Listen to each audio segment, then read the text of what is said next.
Hello everyone, I'm here at a coffee shop in Springfield, Missouri, getting ready for a national celebration to commission newly appointed career global workers, Jeremy and Darlise Gaster. I've got Laura Davis and her husband Brian with me as our missions director, and we're going to have a great time celebrating them on the national platform tonight. Additionally, I've been hearing from our churches many testimonies about our Next Gen camps earlier this month.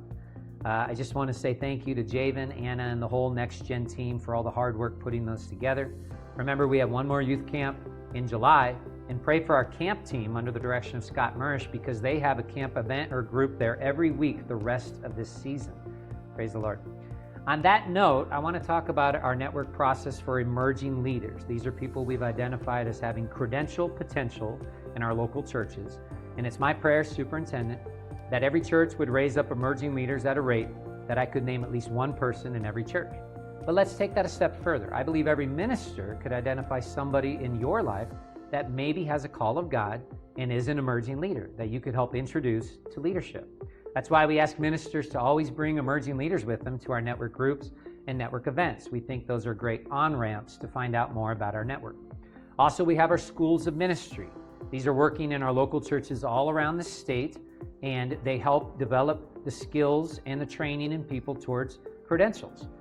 Many of them partner with our regional Bible colleges for the education, and then they also provide that on-hand experience in the local church. This is a process that helped me gain my credential 30 years ago out of Bellevue, and I believe in it fully. I think it's a game changer.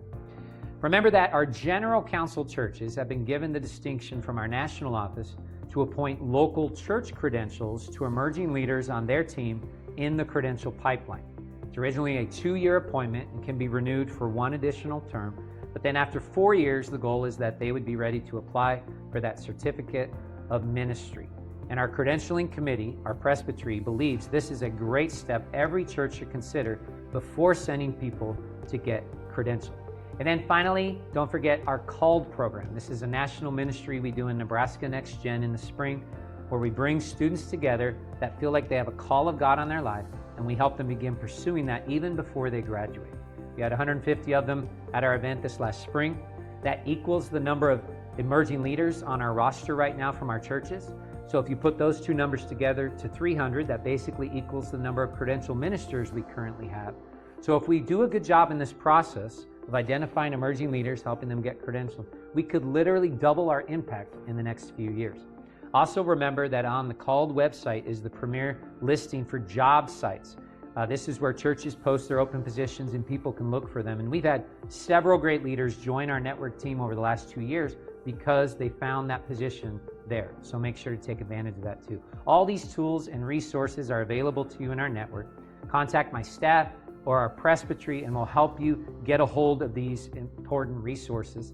And let's all work together to identify emerging leaders towards credentials in the future. Remember, the person you're thinking of could be a Jeremy or Darlise Gaster, who several years ago were emerging leaders out of our church in McCook, and now they're ordained ministers, global workers, world changers for the kingdom of God.